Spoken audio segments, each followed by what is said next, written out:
Chapter 18. A Performance. Milo's celebration took the form of a highly embarrassing banquet held on deck, in full view of the quayside of Harbor 12. A gold-tasseled red awning was set up, and a long table was placed underneath, laid with all manner of finery. A white linen cloth, silver goblets, golden cutlery, piles of fruit, not all of it real, and a forest of candles. 6 high-backed chairs with what looked suspiciously like coronets perched on the tops were arranged around the table. Milo had placed himself at the head of the table, with Jenna on his right. Septimus was next to Jenna, and Beetle, suitably resplendent in his admiral's jacket, was somewhat stranded at the far end, nearer to the sleeping Spitfire and occasional wafts of dragon breath.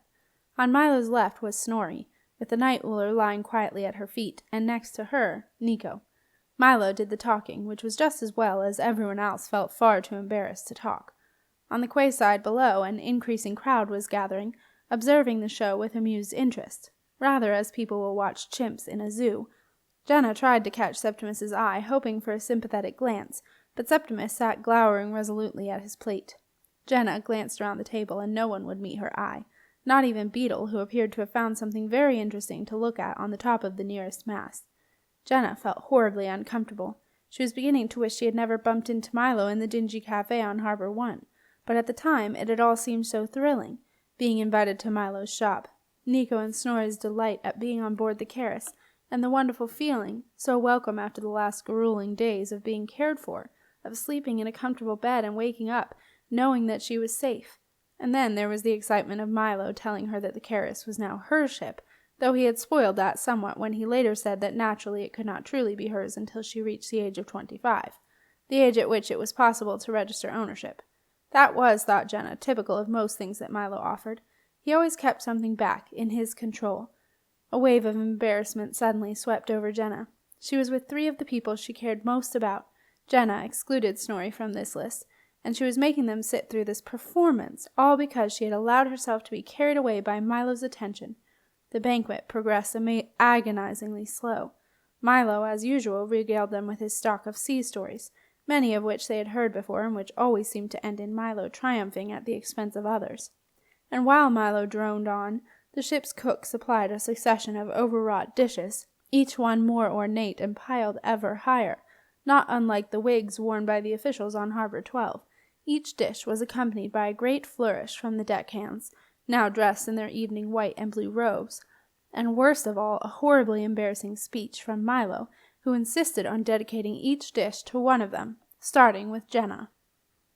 By the time the dessert was due, which was to be dedicated to Beetle, the crowd of onlookers were becoming boisterous and beginning to pass comments, none of them particularly favorable.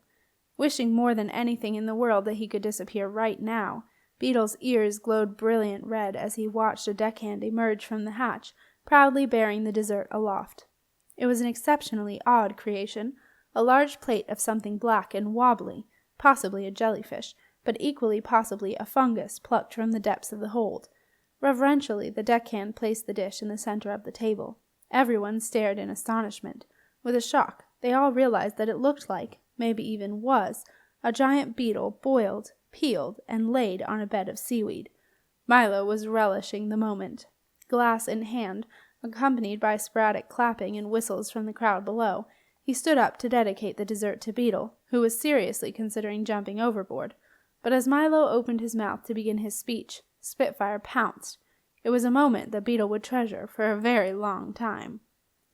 Spitfire had woken up feeling extremely hungry, and was not going to be fussy about what he ate. He thrust his snout past Beetle, and sent his long green tongue snaking down the table. Snorri, who was still on edge, screamed.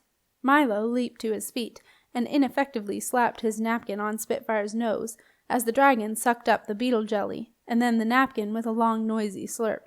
But a beetle-shaped jelly and a scrap of fine linen were not going to satisfy a hungry dragon. In hope of finding something else to eat, Spitfire continued to suck, and with a noise like water going down the drain, but 1,000 times louder, the finery on the table began to disappear. "Not the goblets!" yelled Milo, snatching away the nearest silver goblets. A gale of laughter rose from the rapidly increasing crowd below. At the sight of his linen tablecloth disappearing into Spitfire's slobbery mouth, Milo dropped the goblets, grabbed hold of his end of the tablecloth, and pulled. Cheers and some shouts of encouragement rose from the crowd. No one else around the table moved a muscle. A flicker of a smile began to appear around the corners of Septimus's mouth as he watched his plate travel down the table despite Milo's best efforts. He glanced across at Nico, and to his surprise and delight, he saw the telltale signs of suppressed laughter.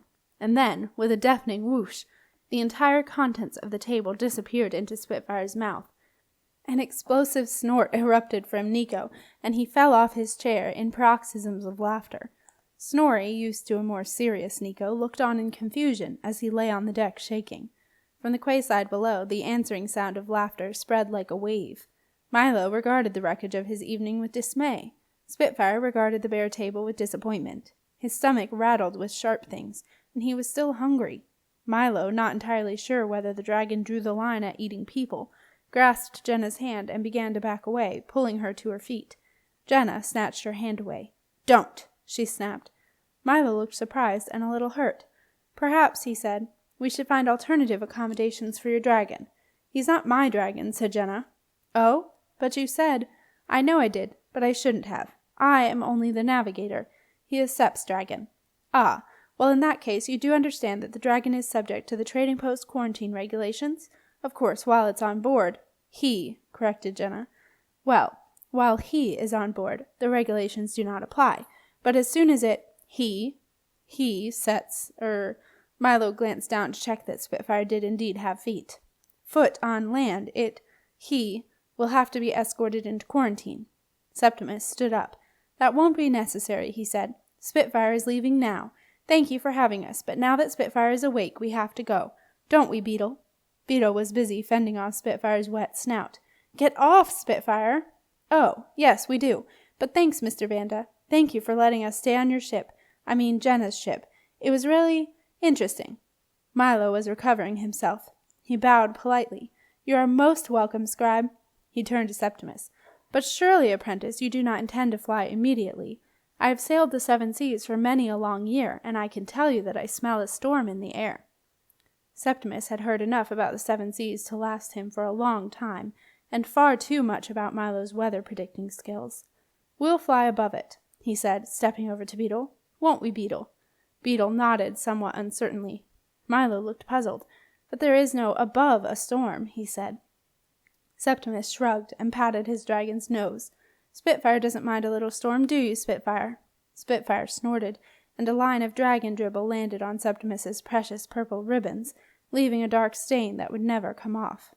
5 minutes later, Spitfire was perched like a massive seagull on the starboard side of the Keris, facing out to sea, and the quayside was packed with an even larger and more excited crowd. Septimus was ensconced in the pilot dip behind the dragon's neck, and Beetle was sitting further back toward the tail, wedged behind the saddlebags.